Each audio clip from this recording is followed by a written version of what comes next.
El vapor se abrió como un secreto. La toalla enroscada alrededor de su cintura parecía absorber la luz débil de la lámpara y devolverla en pequeños destellos, como si la habitación misma respirara. Clara dejó la bañera con cuidado, apoyó la mano en el borde y caminó despacio hacia la cama, donde Benedict Harrow dormía con los párpados cerrados, bajo tubos y maderas, amortiguadas por una almohada que olía a jabón y limón. El sonido rítmico de la máquina que lo asistía marcaba un compás constante. Inhalación, exhalación. La respiración de un mundo que no terminaba de estar presente y a la vez no se marchaba. Ella se sentó a su lado, con la toalla aún en los hombros. Dejó la palma de su mano sobre la piel caliente de su muñeca y leyó en voz baja un fragmento de un cuento que había aprendido a recitar de memoria cuando enseñaba a niños en salas polvorientas. La cadencia de su lectura era un oficio. La maestra que había sido, la mujer que en otra vida había hecho votos y que aunque ya no vivía tras los muros, mantenía la forma del compromiso en la limpieza de la casa, en el orden de los armarios, en la puntualidad de los panes que venían cada mañana del obrador del pueblo. Su voz era un hilo de lana que no exigía atención, pero la habitación se aferraba a él como si la historia fuera una cantilena capaz de ordenar objetos dispersos. Mientras hablaba, Benedict apretó débilmente su mano. No fue un movimiento deliberado, no fue la fuerza de antes, fue apenas un gesto que, sin embargo, desató una quietud abrupta en la casa grande. La doncella se detuvo al otro lado del pasillo. El administrador contuvo un paso. Valentina dejó de revisar una de las cuentas y el piano cubierto de polvo pareció respirar con más peso. Clara inclinó la cabeza y lo miró. Él abrió los ojos. No mucho, unos milímetros, una grieta en la cortina que lo mantenía al margen. Miró a Clara con una atención que no había mostrado hacia nadie más en semanas. Fue una mirada límpida, directa, como si hubiera pasado por encima de cuerpo y alcanzado algo que no había sido tocado por los médicos. Entonces pronunció, con una voz que no se parecía del todo a la que había sido suya en los negocios, ni al tono apagado de los enfermos, una frase que ella no comprendió de inmediato por lo insegura y pequeña. «No me lo digas». Sus labios apenas movieron el sonido. Fue una excepción en la vasta calma doméstica. Fue también una petición, o una orden, o algo entre las dos cosas. Clara dejó de leer. Guardó la historia en la boca como quien envuelve un objeto frágil. No hizo preguntas. No dijo nada frente a los demás. Simplemente volvió a posarle la palma sobre la mano de Benedict, y al hacerlo, entendió que aquel susurro no debía, en ningún caso, convertirse en un espectáculo. Había en esa palabra, en esa súplica muda, una cláusula de secreto. Tal vez era para proteger un nombre, una niña, un recuerdo que él quería conservar intacto hasta decidir qué hacer con él. Tal vez era un rastro de culpa convertido en ruegos. Tal vez nada de eso, y todo era más sencillo, una orden dictada por el sueño. Clara, que conocía el silencio de las confesiones, que había aprendido en los claustros a respetar los límites entre lo público y lo íntimo, eligió respetarlo. Aún así, por la noche, cuando retiró toallas húmedas y encendió una tetera en la cocina para templarse las manos frías, la frase le quedó como un peso en la boca.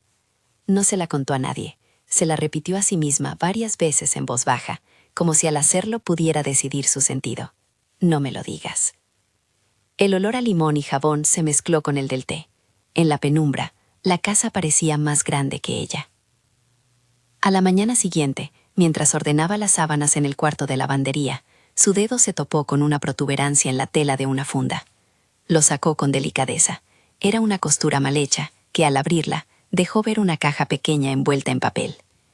La encontró dentro del tambor de la lavadora, húmeda aún por la última tanda de ropa. Al tomarla, sintió inmediatamente la textura.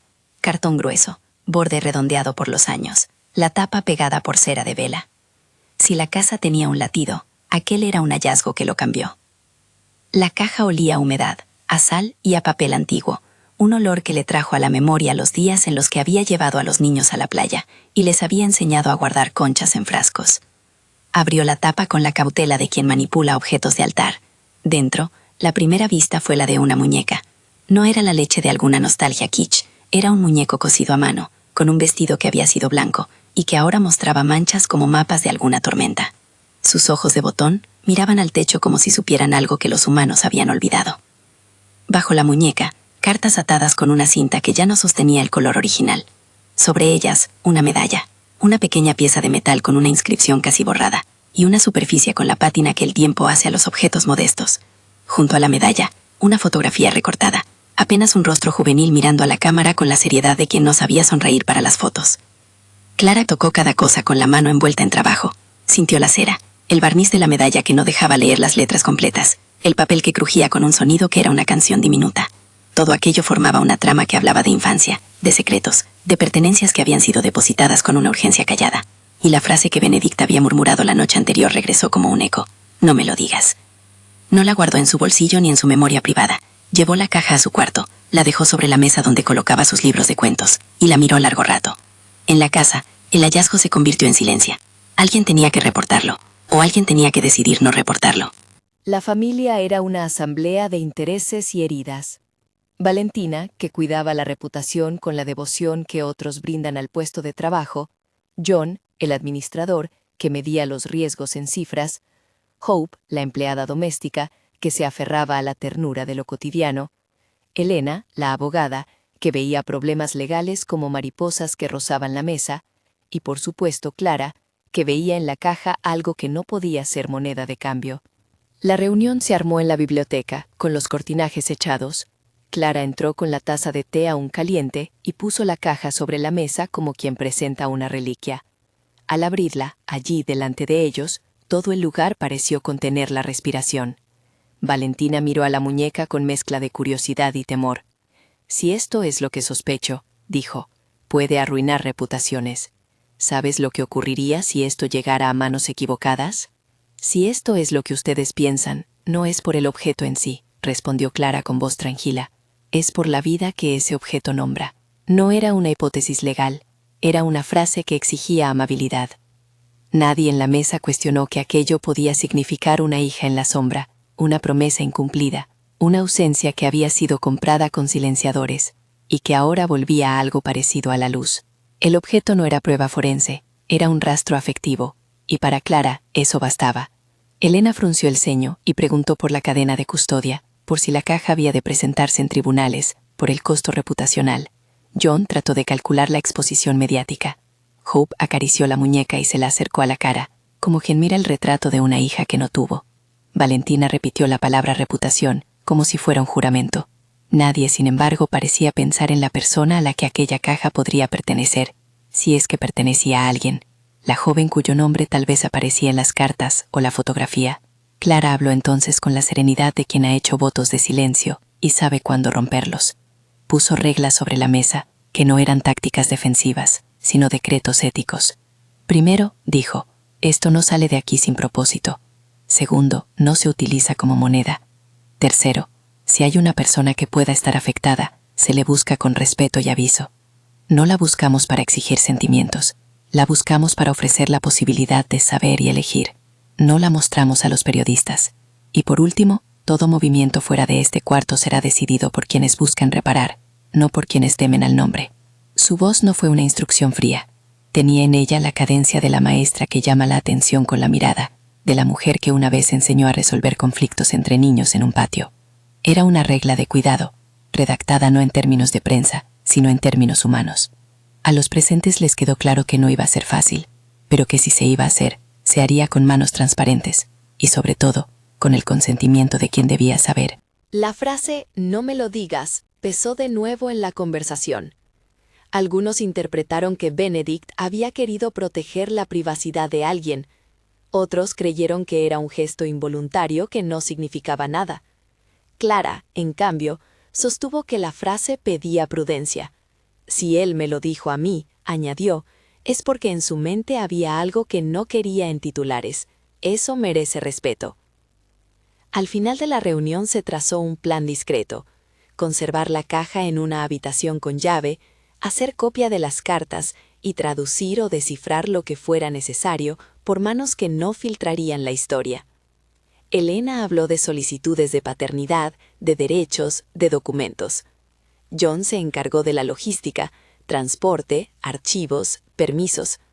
Valentina se mostró cautelosa y, sin embargo, arriesgó la palabra que movió el curso de la casa. No podemos ocultarlo para siempre. Hay una persona que podría estar dentro de estas cosas. No es algo nuestro. Clara se ofreció voluntaria para la fase de acercamiento. No porque fuera un llamado heroico, sino porque toda su vida quedó estructurada alrededor del arte de acompañar. Había sido maestra en escuelas pobres, había leído cuentos a niños que nunca llegaron a saber la historia de sus padres. Había aprendido a decir lo correcto en el momento menos correcto. Y aunque ya no vivía dentro del convento, llevaba consigo la disciplina de la discreción. Dejó en claro que no iría sola a tocar una puerta sin preparación, sin conocer el marco legal y sin un plan que protegiera a la persona que pudiese verse afectada. La casa, que por fuera proyectaba la imagen de una familia poderosa y próspera, se abrió a un murmullo de gestos. La caja quedó guardada en una repisa alta de la biblioteca, donde los libros hablaban en sus lomos. La medalla fue colocada en una bolsita de tela y sellada con cinta. Las cartas se fotocopiarían y se mantendrían en un sobre lacrado. Y mientras se trazaban esas medidas, Clara sintió, con la amargura de quien sabe que las historias no desaparecen porque se enderecen, que alguien, en algún lugar, iba a recibir noticias que podían trastornar o, por el contrario, ordenar. Al caer la tarde, cuando la casa recobró su ritmo habitual, Clara preparó una bolsa pequeña con lo mínimo, una libreta, una pluma, la fotografía recortada que había dentro de la caja y una pequeña manta. Colocó también, en un gesto que fue más simbólico que práctico, la muñeca envuelta en papel de seda dentro de una caja de cartón más grande. No quería que la muñeca fuera un emblema, ni un talismán, quería que fuera un puente. Cuando cerró la tapa y la colocó junto a su abrigo, sintió que asumía un papel que la empujaba fuera de la casa y hacia un pueblo que ella conocía solo por relatos, Puerto Salina. Puerto Salina no era un destino turístico. Era un sitio donde las casas se construían a la orilla de la brisa, donde las calles olían a sal y a pan recién horneado, donde los rostros conservaban la densidad de lo vivido y las memorias se pegaban a la piel como la arena a las plantas de los pies. El pueblo tenía una plaza con un banco gastado y una iglesia pequeña con una puerta que se cerraba cuando llegaban las tormentas. Clara recordó haber ido allí hace años, por razones que el tiempo había orillado, y ahora sentía que las piezas del rompecabezas podían, tal vez, encajar en aquel lugar. Antes de partir, organizó quién la acompañaría, no por seguridad mediática, sino por equilibrio moral. Elena no podía dejar la ciudad por asuntos legales. Valentina, por su parte, no quiso exponerse. John ofreció coordinar desde allí y quedarse en alerta. Hope, con la sencillez de las que aman la cercanía, propuso hacer algo pequeño. «Lleva el termo con té», dijo. «Las manos se sienten mejor con algo caliente». Y así lo hizo Clara. Llenó un termo con té de limón, dobló una manta y se puso una bufanda que había sido suya desde los tiempos en que enseñaba por las tardes. En la madrugada, cuando la casa todavía dormitaba, Clara se fue sin ruido. Tomó el coche que John había dejado aparcado, y en el retrovisor la mansión grande se veía como una imagen recortada. Luces apagadas, piano cubierto, la torre que flotaba en la noche. En el asiento, la caja con la muñeca parecía una pequeña embarcación. Antes de arrancar, puso la mano sobre ella y dijo en voz baja, sin buscar que nadie escuchara, que se haga con cuidado. No fue una oración formal, fue una bendición sencilla, como las que alguien que ha hecho votos sabe repartir sin dogma. El viaje hacia Puerto Salina fue una sucesión de imágenes, la carretera cortando lomas, la costa apareciendo en espejos de agua, el olor del mar que se mezclaba con la llovizna de una madrugada. En el auto, Clara tarareó sin darse cuenta una melodía que usaba como regla para marcar los finales de los cuentos que contaba a los niños, un vaivén dulce que parecía ordenar el ruido interior. El tarareo se convirtió en su talismán. Cuando el pensamiento se agitaba demasiado, Clara lo repetía y la respiración volvía al compás. Al llegar a la plaza, el día era más claro que en la ciudad. Los puestos de pan estaban abiertos, un pescador arreglaba redes, y en una banca un viejo ataba su gorra con cuidado. Clara dejó el bolso junto a la muñeca y se acercó a preguntar, como quien pregunta por la memoria de un pueblo. Los primeros encuentros con los vecinos fueron suaves. Una mujer con manos curtidas recordó una medallita similar que pasó por su casa hace años. Un relojero dijo que había visto ese tipo de letra en una libreta vieja que le mostró su padre. Nada directo. Todo a modo de hilachas que podían unirse o perderse. Clara tomó notas con calma. No buscó confrontación, buscó señales. En una panadería, una niña de cabello oscuro miró a la muñeca con curiosidad y le ofreció un trocito de pan. Clara, por instinto, le contó una isla de un cuento donde las criaturas devolvían cosas perdidas a sus dueños.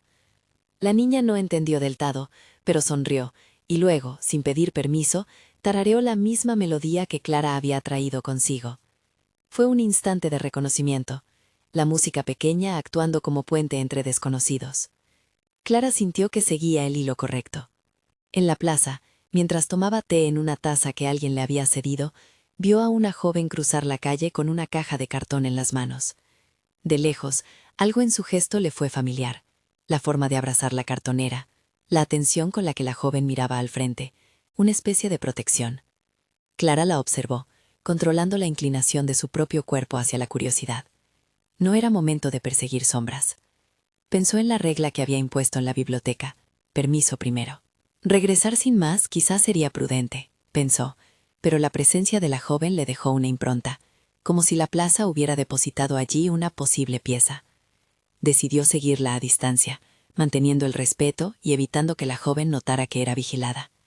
Caminó por detrás, a una respetable distancia, imaginando cualquier otra explicación. La caja podía ser de compras, de un encargo, de cualquier cosa. Aún así, el latido del hallazgo en la lavadora seguía vivo. La joven abrió una puerta y entró en una casa de fachada verde. Clara detuvo el paso en la banqueta, midiendo el riesgo de quedarse y el beneficio de tocar una puerta sin aviso. Sabía que la pregunta que le habría de hacer a cualquier persona derivada de aquel hallazgo debía ser formulada con tanta delicadeza como se lleva un niño por la mano hacia el doctor, con claridad, con respeto, con advertencias sobre qué significarían las respuestas. Debía llevar explicaciones sobre absoluto resguardo y la posibilidad de retirarse en cualquier momento. Pero también sabía que la espera prolongada podía malograr cualquier posibilidad de sinceridad. Había que decidir entre el ardor de la duda y la paciencia del cuidado. Miró la casa con la puerta verde que se cerraba como un ojo. No tocó el timbre, no entró sin ser invitada.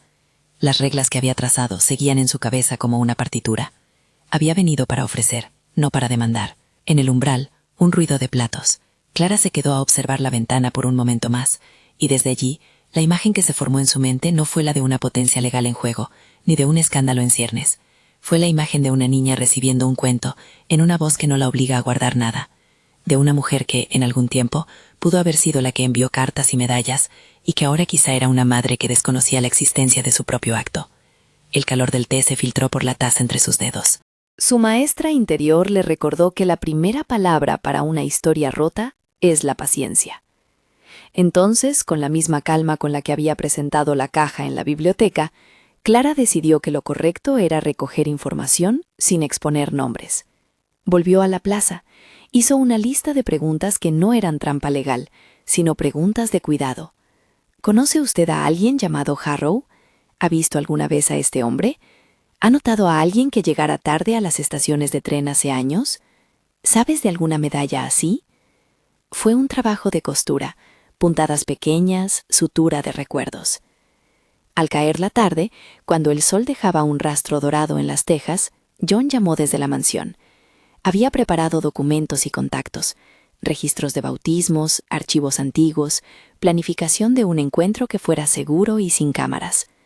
«No debemos apresurarnos», dijo por teléfono. «Cada movimiento está controlado». Clara asintió con la cabeza aunque nadie la viera. La maniobra llevaba la calma de una operación quirúrgica y la puesta en escena de quien sabe que la vida real no admite atajos.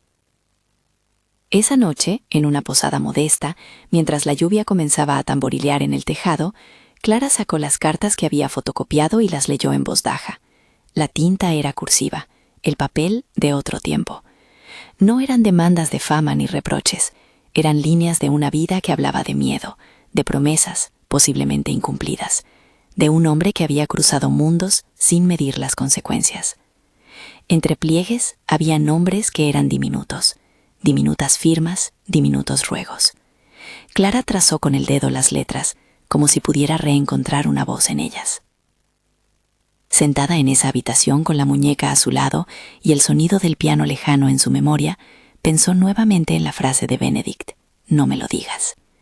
En esa frase, sentía, había una mezcla de vergüenza y de protección. Tal vez él había querido proteger a alguien de un hecho que, de hacerse público, la haría vulnerable. Tal vez era una señal de que la verdad, cuando sale a la luz sin cuidado, no repara, sino que hiere. Clara, que había elegido la vida consagrada y el cuidado como un estilo, supo en la médula que su intervención debía ser una labor de costura, unir sin tirar, restaurar sin imponer. Al día siguiente, cuando el pueblo comenzó a levantar la persiana de sus tiendas, Clara se acercó a la iglesia. No buscó a Sor Lucida allí con pretensión pastoral. Buscó una guía. La religiosa, al verla con la caja pequeña envuelta en papel, la recibió con el mismo respeto que guarda uno frente a objetos sagrados. Le dedicó a Clara una mirada que mezclaba ironía y comprensión. «Has regresado a viejos terrenos», dijo Sor Lucida sin reproche. «No he venido a predicar», respondió Clara. «He venido a preguntarle cómo acompaña uno a una persona cuando no sabe si quiere ser encontrada». Sor Lucida asintió, y con la sencillez que tiene la gente que ha pasado por muchos dolores, le ofreció dos cosas, un consejo y una promesa de acompañamiento. «Que hagas todo con permiso», dijo, «y que sepas que si hay que sentarse en la noche con alguien que no quiere saber, también se puede hacer. No todo acto de verdad necesita la luz de la plaza». Las palabras fueron un bálsamo. Clara sintió que la figura de la maestra, esa que lee cuentos con la entonación que alivia, se asentaba más en su cuerpo. Era maestra y virgen. Virgen en el sentido de quien ha elegido no tener pareja y de quien ha mantenido un compromiso de entrega a otros en la forma de servicio. No por ostentación, sino por elección íntima. No buscaba santificar su elección, simplemente la mencionaba para que no hubiera malentendidos. Su vida consagrada no era clickbait, era la base desde la que actuaba. Entre la iglesia y la plaza, entre la panadería y la casa verde, se tejía una red frágil de posibilidades.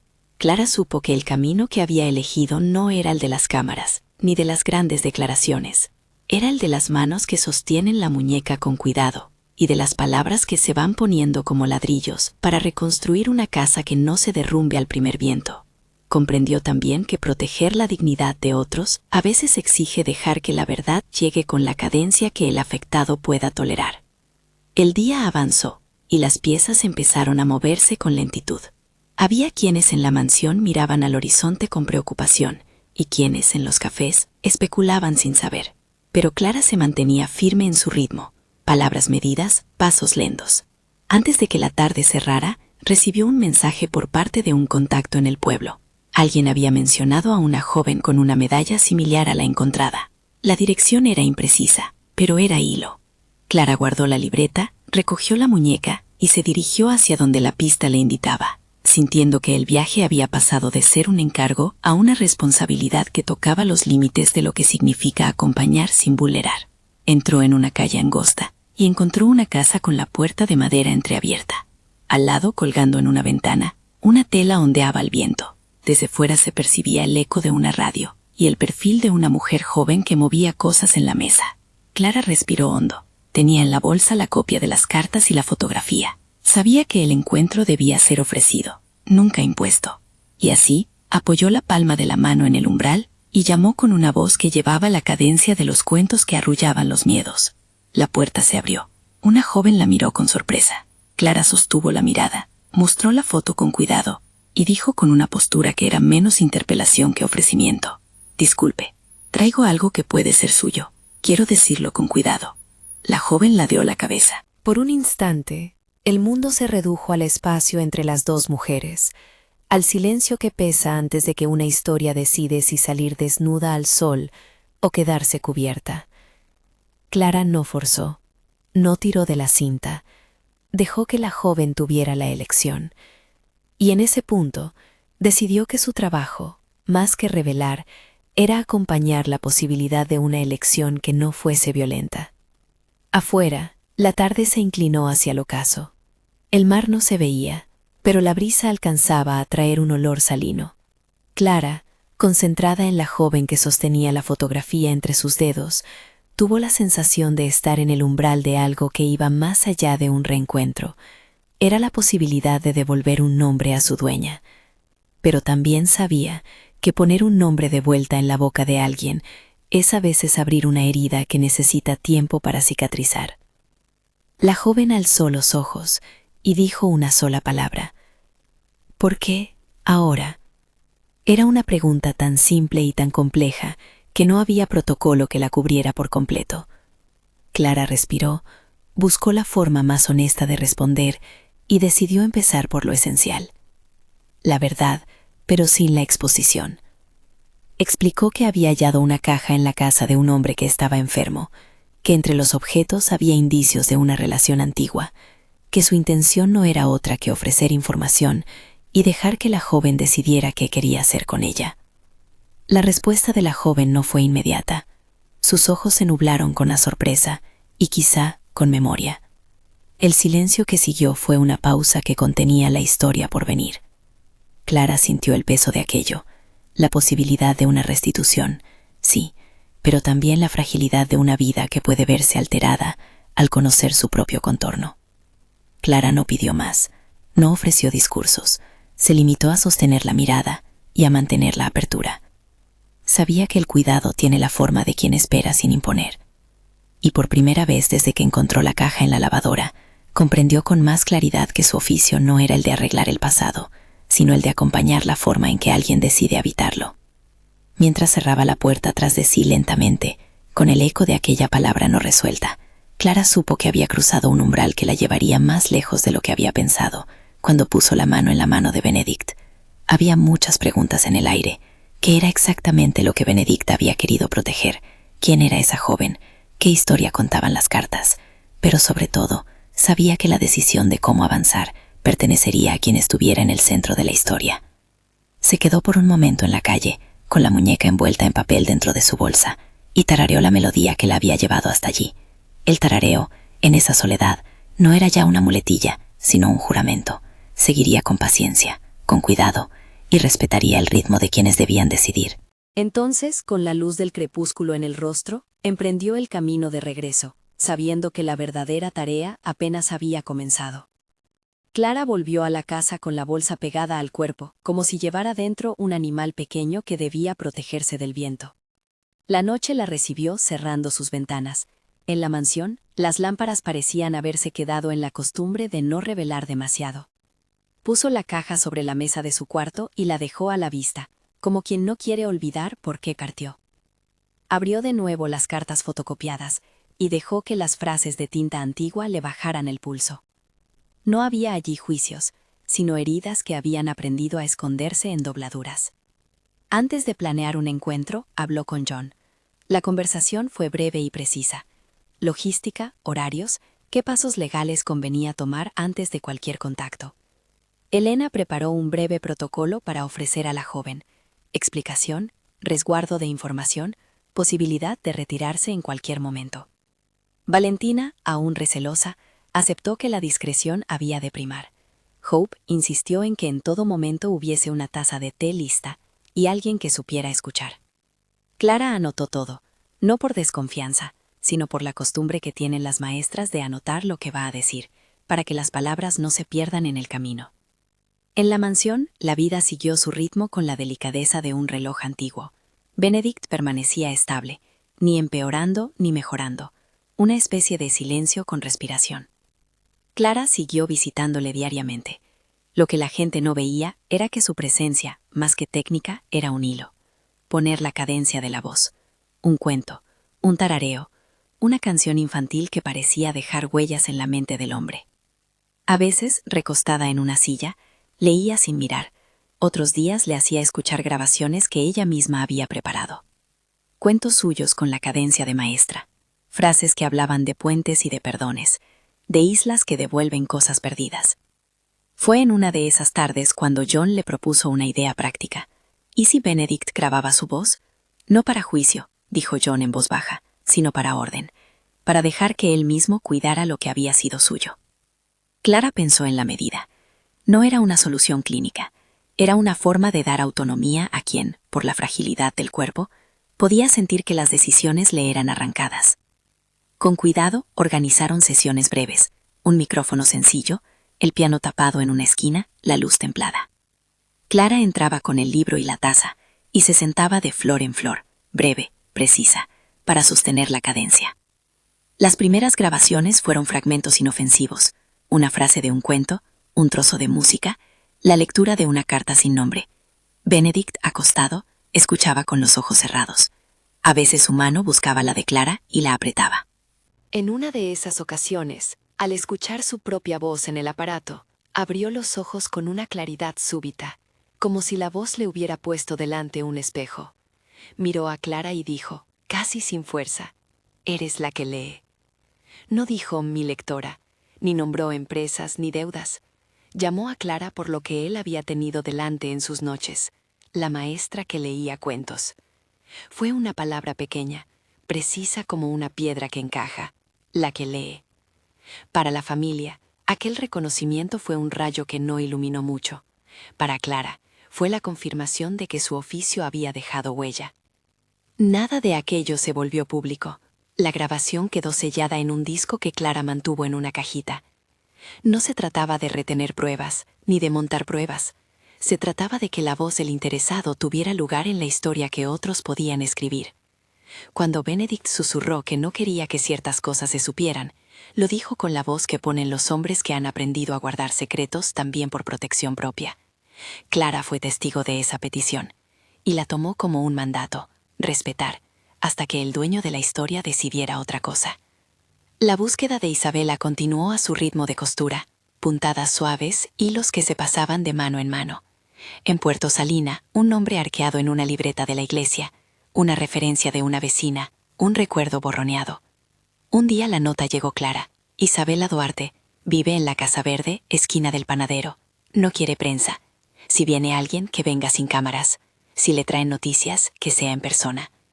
Clara dobló la hoja con la gravedad de quien guarda un mapa. Preparó el acercamiento como se prepara una lección, con materiales, con preguntas abiertas, con sitios seguros.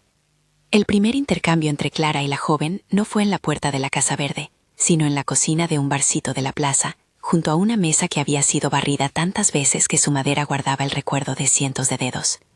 Allí, con una taza de té para cada una, y la muñeca envuelta en seda sobre la mesa como un mediador que no hablaba, Clara ofreció la posibilidad de saber. No fue un momento de drama. La joven que se llamaba Isabela tomó la fotografía con delicadeza. Su mirada no era ni de sorpresa ni de indignación inmediata. Era la mirada de quien examina un objeto que podría significar un hueco en su historia. «Podría ir a casa y cerrar la puerta», dijo Isabela al cabo de unos minutos, con una voz que no buscaba sonar fría ni cálida.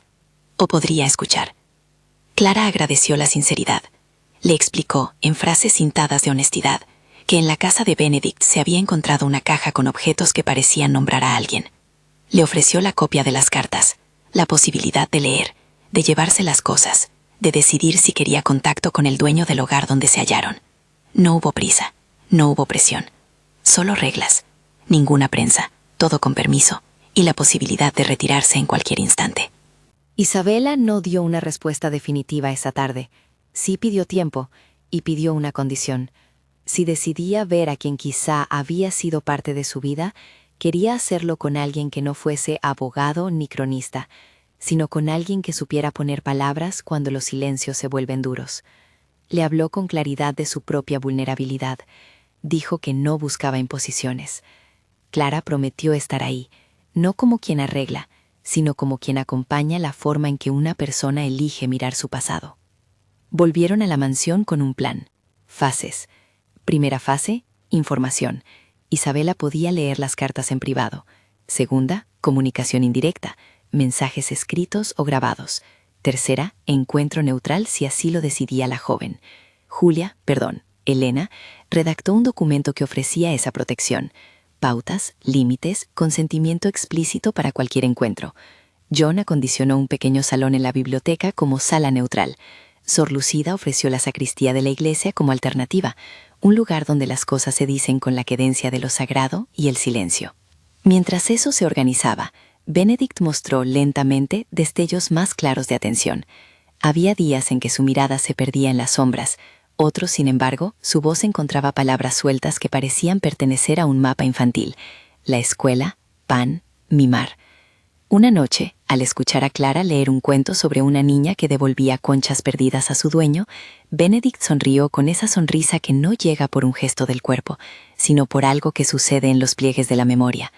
Fue una sonrisa pequeña, y cuando Clara le preguntó si recordaba la historia, él respondió: «La que lee, la que no pregunta demasiado». No dijo mi nombre, pero dijo lo suficiente. Había una transparencia de reconocimiento hacia la figura de la maestra. El día del primer intercambio entre Benedict y Isabela se hizo con el ritmo de un rito civil. No hubo periodistas, no hubo voces que pidieran escarnio. Isabela pidió que la sala fuera la iglesia pequeña, pidió la presencia de Sor Lucida y la de Clara, pidió también que la puerta quedara abierta para que si lo deseaba pudiera marcharse. La iglesia era un lugar simple, bancos de madera, luz filtrada por vitrales modestos, olor a cera y a pan. La familia de Benedict llegó con reservas medidas. Valentina mantenía la compostura, John cuidaba los plazos, Elena vigilaría la parte legal. Isabela entró con una bolsa en la mano, su gesto contenido.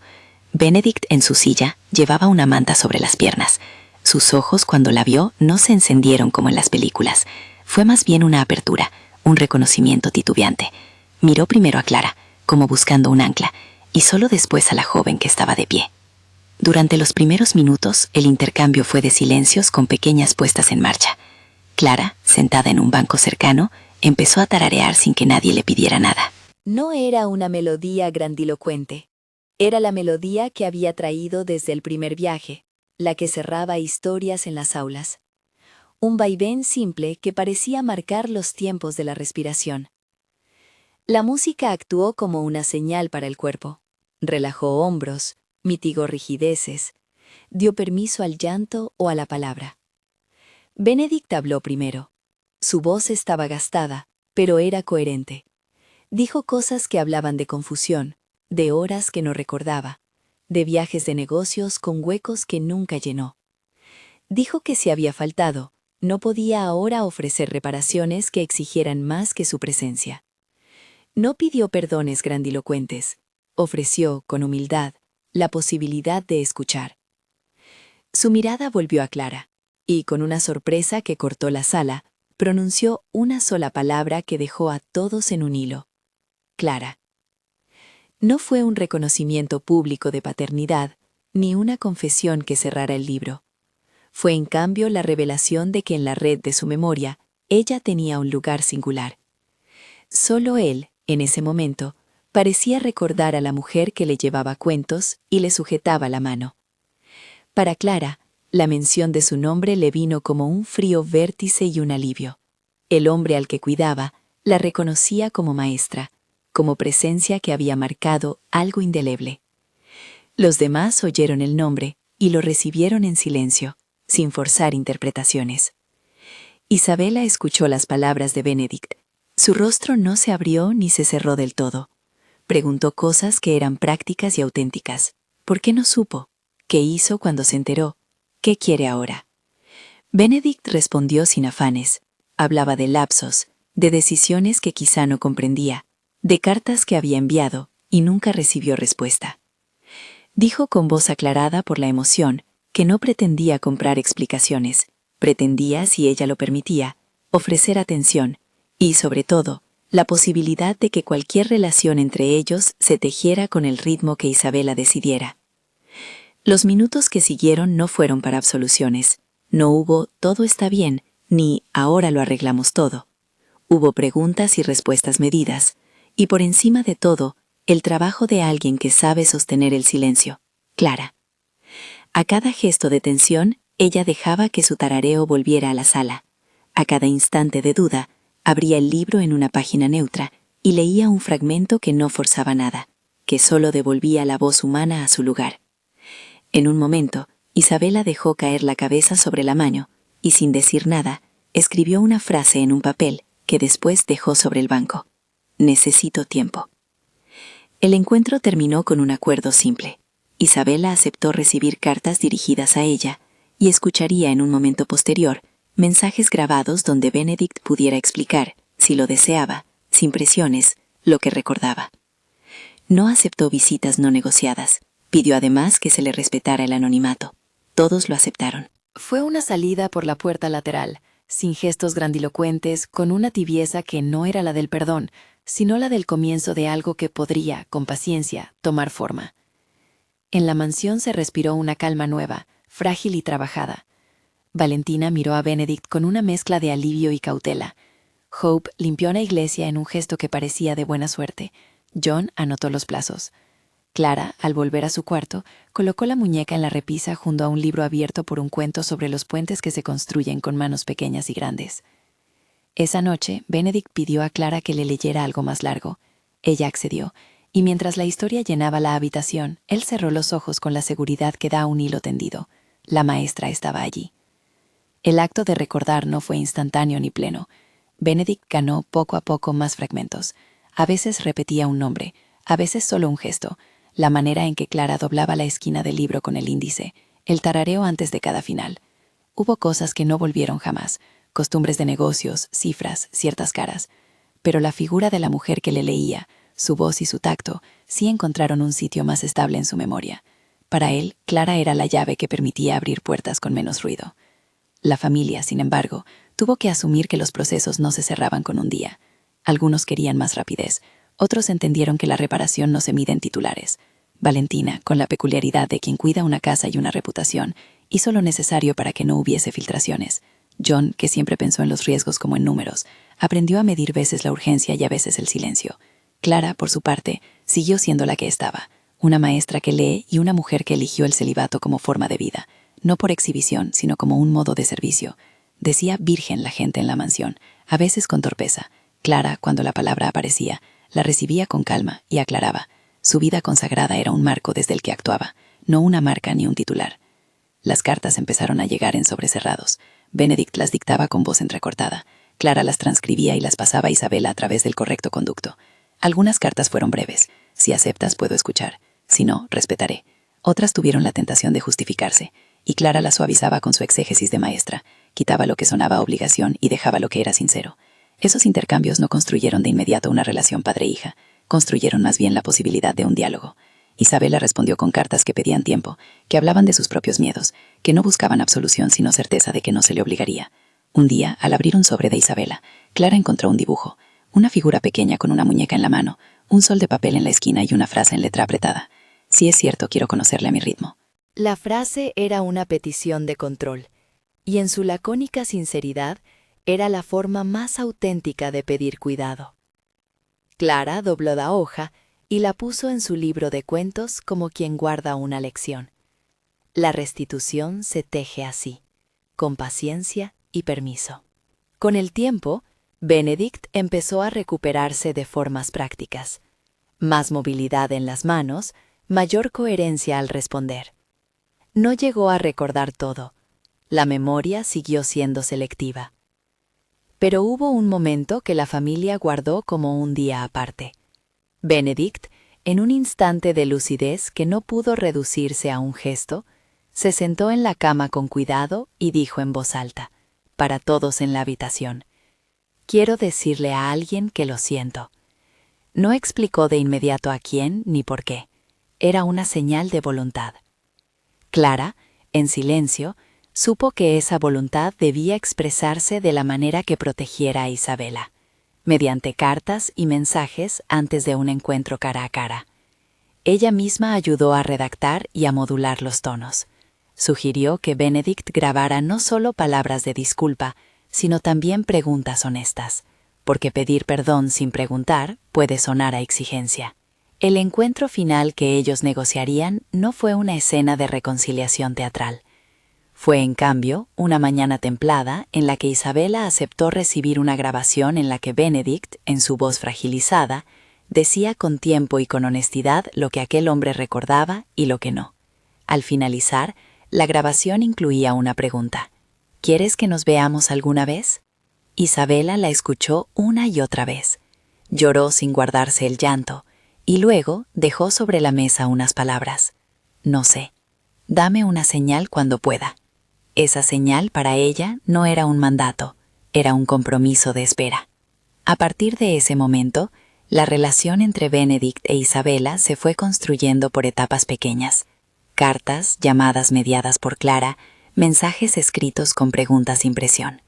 Hubo días de silencio absoluto, otros días de intercambio donde se hablaba de cosas nimias: un arroz favorito, un olor de pan, una tarde de lluvia. Lo notable no fue la magnitud de los avances, sino la forma en que todo se había negociado para proteger la dignidad de Isabela. Cuando se produjo el primer encuentro cara a cara, en la biblioteca de la mansión, con Sor Lúcida presente y con la puerta entreabierta, no hubo escenas de dramatismo ni confesiones dramáticas. Hubo, en cambio, una conversación humana, preguntas sobre la infancia, sobre lo que Isabela recordaba o no, sobre lo que ambos deseaban o temían. Benedict escuchó más de lo que habló. Isabela, con la cautela de quien no quiere perder su autonomía, pidió condiciones: encuentros esporádicos, llamadas planificadas, tiempo fuera si lo necesitaba. El gesto que cerró aquella reunión no fue una gran escena de perdón, fue algo pequeño. Isabela dejó sobre la mesa la muñeca que había traído, no como trofeo ni como entrega, sino como testimonio de que aquel objeto había viajado por manos que habían cuidado. La muñeca quedó en la repisa de la biblioteca, entre los libros, con una nota sujeta que decía: «Para quien la cuide con humildad». Valentina la miró y por primera vez desde que la caja apareció en la lavadora, pareció comprender que había algo más valioso que la reputación, la vida de una persona. La casa recobró un ritmo distinto. Los panes seguían llegando por la mañana, el piano volvió a sonar, no en estrenos estruendosos, sino en piezas sencillas que Clara tocaba con dedos de maestra. Benedict continuó su recuperación con cautela. No se prometieron milagros. El equipo médico habló de procesos y rehabilitación. La familia aprendió a dejar que el tiempo hiciera su trabajo sin convertir la historia en espectáculo. Isabela conservó su espacio y su decisión de no ser arrastrada por las aguas mediáticas. Y Clara volvió, poco a poco, a las pequeñas cosas de su oficio: leer cuentos en un aula modesta del pueblo, visitar a niños, tararear en plazas. La muñeca en la repisa fue para ella un recordatorio, que la acción de cuidar también es una forma de justicia. En el silencio que siguió, Clara pensó muchas veces en la frase que Benedict había susurrado la primera noche: «No me lo digas». Aquella petición había sido en verdad una puerta, una forma de pedir que las verdades circulasen con cuidado, que las palabras no fuesen herramientas de daño sino de reparación. La lección, que se volvió suya y que ahora repartía con naturalidad en las aulas y en los pasillos, era que la restitución comienza muchas veces con la atención cuidada a aquello que parece solo un objeto: una carta, una medalla, una muñeca. Esas cosas, decía, contienen vidas y merecen ser tratadas como tal. Algunas mañanas, Clara aún iba a la biblioteca de la mansión. Se sentaba frente a la repisa donde dormía la muñeca y con un gesto que era casi ritual, la tocaba con la punta de los dedos.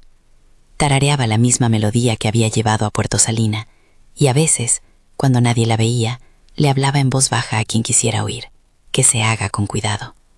No era una plegaria destinada a cambiar destinos, era un voto de palabra simple, una bendición repetida como quien recuerda el deber.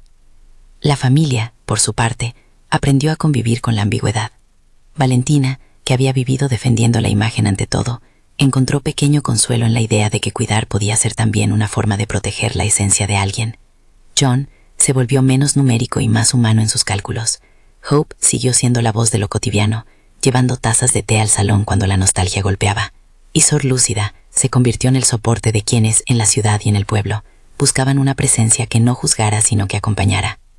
Isabela, con el tiempo, empezó a visitar la mansión en días que ella misma escogía. Sus pasos eran seguros, sus primeras conversaciones cortas. No hubo abrazos prolongados ni palabras de Hollywood. Hubo, en cambio, una construcción lenta de confianza. Benedict aprendió a escuchar sin exigir, a preguntar sin urgencia. En una de esas visitas, mientras Clara leía en voz baja un cuento sobre un puente que se hacía paso a paso, Benedict miró a Clara con una claridad que ya no era frágil. Dijo, con gratitud y asombro: solo yo recuerdo cómo me leías». Esas palabras, que podrían sonar a egoísmo en boca de cualquier otra persona, en él fueron honestas. No dijo, «la recuerdan todos», ni pidió que se le reconociera públicamente. Dijo con humildad que en su red de memoria ese acto era puntual y valioso, la maestra que leyó sin esperar nada a cambio. Para Clara, la frase fue un recordatorio. El cuidado puede dejar huellas que no se ven, pero que cambian el contorno de una vida. Los días posteriores no fueron de cierre absoluto, sino de continuación. El proceso de restitución que habían acordado siguió su curso. Había avances y retrocesos. A veces Isabela escribía cartas largas, otras apenas unas líneas. Benedict continuaba con rehabilitación. Clara siguió visitando la biblioteca y la iglesia. El pueblo y la mansión recuperaron una convivencia que, si bien no era la misma que antes, tenía ahora menos secretos y más límites respetados. En una tarde templada, cuando el verano empezaba a insinuarse, Isabela dejó en la repisa de la biblioteca un sobre pequeño con un dibujo adentro. La muñeca, un sol y una frase apenas legible en la esquina: «Gracias por no obligarme». Clara lo encontró al entrar y lo leyó con la atención que guardan las cosas importantes no dichas. Sonrió con los ojos húmedos y, sin alarde, colocó el sobre junto al libro donde antes había reposado la foto. Fue un gesto pequeño, pero para ella significó que la restitución, cuando se hace con cuidado, devuelve más que nombres, devuelve la posibilidad de elegir. La casa recuperó, con el tiempo, un ritmo más humano. El piano volvió a sonar con piezas que ya no se interpretaban para una audiencia, sino para quien necesitara consuelo. Las tazas de té conservaban la marca de dedos que eran ya parte de la familia. Y Clara volvió a sus aulas, a las tardes de niños que esperan historias para entender el mundo. En la plaza, a veces, los niños le pedían que leyera. Ella lo hacía con la misma voz que había sostenido junto a Benedict, y en sus alumnos dejó sin saberlo el ejemplo de que la lectura también es un modo de cuidar. En el fondo, la historia no concluyó con un titular, ni con un perdón cinematográfico. Concluyó como las buenas lecciones, con la transformación de pequeños gestos que, puestos uno tras otro, hacen posible una reparación. La restitución fue un proceso: cartas, conversaciones, límites restatados, decisiones personales. La dignidad de Isabela se preservó porque ella tuvo derecho a decidir su ritmo. La memoria de Benedict tuvo un espacio para asomarse sin convertirse en espectáculo.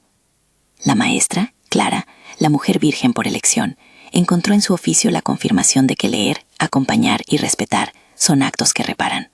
Al volver una tarde al cuarto donde guardó la caja aquella primera vez, Clara tocó la tapa con la familiaridad de quien conoce un objeto desde que lo halló. Abrió la caja y dejó la muñeca dentro por un momento. La miró y dijo en voz baja, sin buscar audiencia: «Que se haga con cuidado». Era una petición, un principio, una forma de mirar al mundo. La reparación no ocurre de un día para otro. Ocurre cuando las manos, quienes cuidan, leen y esperan, se ponen sin aspavientos a recomponer lo que el tiempo o la negligencia deshicieron. Y así la vida continuó. No hubo grandes titulares, ni la conciencia de la gente cambió de la noche a la mañana. Pero en la biblioteca, en la iglesia, en la plaza, quedó una lección simple y profunda. El cuidado cotidiano puede ser justicia. Una maestra que lee, una mujer que eligió el celibato como forma de vida dedicada al servicio, fue el hilo que sostuvo una posibilidad. Y en la calma de los días posteriores, cada vez que Clara tarareaba su melodía, alguien recordaba que las historias no solo se cuentan para pasar el tiempo, se cuentan para retornar nombres, para dar palabra y sobre todo para ofrecer la contención de quien escucha sin juicio. Si esta historia te toca, cuéntanos en los comentarios qué harías tú frente a una caja así. ¿La abrirías? ¿La llevarías a la luz? ¿Harías silencio hasta entender? Comparte este relato y ayúdanos a pensar juntos sobre la medida del cuidado cuando la dignidad de otro está en juego.